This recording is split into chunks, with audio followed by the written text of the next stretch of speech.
In the quiet suburbs of Willow Creek, where polished driveways met trimmed hedges and glass towers loomed not far behind, there lived a man named Ethan Hart.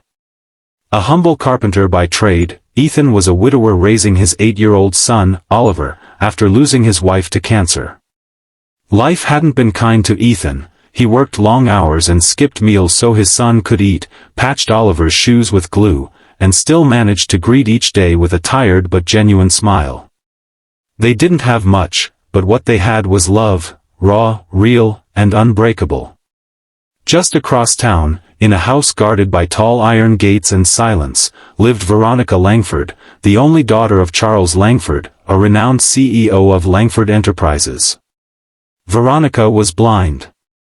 But her condition wasn't just limited to darkness of sight. She hadn't spoken a word in over 3 years. Not since her mother died in a car crash where Veronica was the sole survivor.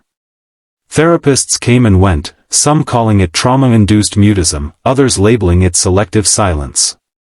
Charles spared no expense, neurologists, behaviorists, speech pathologists, but his daughter remained mute, her voice lost in a sea of grief. People whispered that maybe she didn't want to speak. That maybe she didn't trust the world anymore.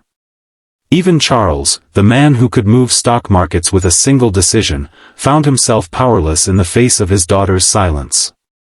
He built empires, but couldn't rebuild his little girl's voice. That summer, fate crossed 2 very different lives on an unlikely path. Veronica's caretaker had quit unexpectedly. She wasn't unkind, but after 6 months of being met with silence, she, too, gave up. And Charles, desperate to find someone trustworthy, decided to take a risk. He didn't hire from an elite agency this time. Instead, on a recommendation from a gardener, he reached out to Ethan, who occasionally did woodwork on the Langford property. "I'm not trained to care for special needs," Ethan said humbly when Charles offered him the temporary job. "I'm just a father trying to raise a boy with kindness." "That might be enough," Charles replied, his voice breaking in places. The next morning, Ethan brought Oliver with him to the estate. The two arrived in plain clothes, Ethan with a lunchbox and Oliver with his favorite sketchpad. Veronica, dressed in red and wearing a soft blindfold, sat on the wooden bench near the garden. She didn't turn, didn't flinch, just held her white cane loosely in one hand. Ethan didn't push. He simply greeted her every day like she could hear and feel everything, as if she was just another child playing in the sun. "Morning, Miss Veronica," he'd say with warmth, "the birds are extra chatty today." Oliver, curious and innocent, started drawing near her. At first, from afar. Then, gradually closer, leaving chalk drawings by her bench, and even humming lullabies his mother once sang. One afternoon, he gently placed a sketch in her lap, an image of 3 stick figures holding hands under a sun, one with a cane, one tall, one small. He whispered, "This is us. You, me, and my dad."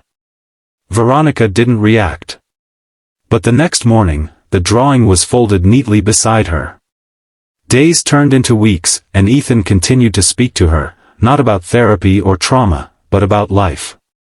He told her stories of Oliver's mischievousness, the time he accidentally glued a spoon to his ear, and the way he missed his mother at bedtime. He never asked her to speak. Never begged her to respond. He just let her be. Then came the rainy Thursday. Oliver had forgotten his umbrella and ran across the garden, slipping near the bench. As he fell, a sharp cry escaped his lips, a mix of pain and fear. Before Ethan could rush forward, something astonishing happened. Veronica moved. Not just turned her head, but stood. Blindfold still on, she used her cane to guide her steps and found Oliver, gently placing her hand on his shoulder. She bent down, lips trembling. Then, as if a dam had cracked open, she spoke. "Are you hurt?" she asked, her voice soft, amused, but undeniably real. Ethan froze. Charles, watching from the house, dropped his coffee. Oliver blinked. "No. I just slipped." Veronica held his hand and, after a pause, whispered, "You drew us, like a family." Ethan knelt beside them, his own eyes misty. "You are, if you want to be." From that day forward, everything changed. Veronica began to speak again, slowly at first, one sentence a day, then more. She started describing textures she felt, birds she heard, even memories of her mother she thought she'd forgotten. Her world, once trapped in silence, blossomed with sound and connection. Charles was overwhelmed with emotion. He called Ethan into his office days later, offering him a permanent job with a six-figure salary as Veronica's personal care coordinator and household manager. Ethan refused. "I didn't help her for a paycheck," he said. "I helped her because someone needed to remind her what kindness sounds like."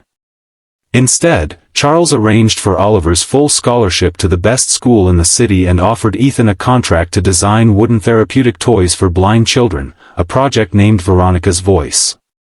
That fall, Veronica stood in front of a small crowd at a community garden event, holding Oliver's hand and speaking a poem she wrote herself. Her words, though simple, echoed with power. "Some see with eyes, others with heart.